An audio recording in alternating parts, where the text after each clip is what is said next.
Everyone, কম বেশি সবার বাসায় কুরবানি ঈদের মশলা নিয়ে প্রিপারেশন শুরু হয়ে গিয়েছে। আমাদের বাসায়ও সেটা ব্যতিক্রম নয়।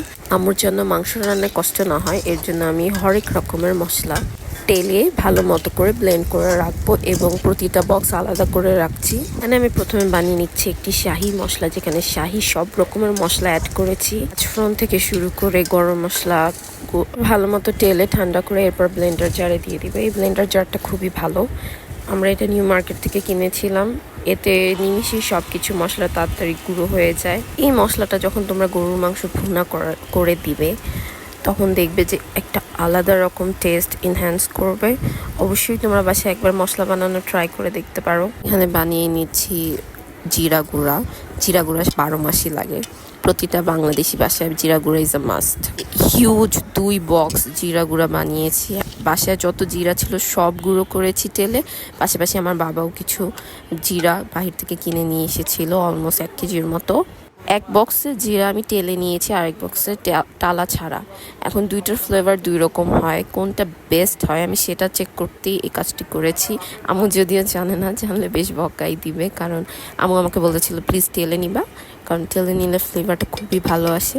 কিন্তু আমি দেখতে চাই টালা ছাড়া ঠিক কীরকমটা আসে। মশলাটা বানিয়েছিলাম, সেটার গুণগত পরীক্ষা করতে আমি সোজা চলে গেলাম মাংসের তরকারি রান্না হচ্ছিল সেটার উপর দিয়ে দিতে, এবং মাংস ট্রাই করার পর মনে হয়েছে আসলেই ভালো হয়েছে মশলাটি। এই যে এখানে হচ্ছে আমার সবগুলো মশলার কোটা, যেগুলো আমি ধুয়ে শুকিয়ে নিয়েছি ভালো মতো করে।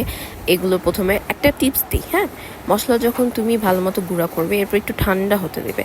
বক্সে ট্রান্সফার করার পরও তুমি আধা ঘন্টা ওটা কি এয়ার টাইট করবে না, ওটার যে লিড আছে সেটা ওপেন রাখবে, বাতাস যাবে, এবং মশলা যখন সম্পূর্ণরূপে ঠান্ডা হয়ে যাবে তখন সেটা যদি স্টোর করো তাহলে বাতাসের আর্দ্রতা ভিতরে থাকবে না এবং মশলা নষ্ট হওয়ার চান্স অংশে কমে আসবে। মশলা ভালো মতো সেট করা হলে আমি যত হাঁড়ি পাতিল ব্লেন্ডার আছে সব কিছু ধুয়ে একদম ফ্রেশ করে রেখে দিয়েছি, এগুলো পরে আমি উঠিয়ে নিব।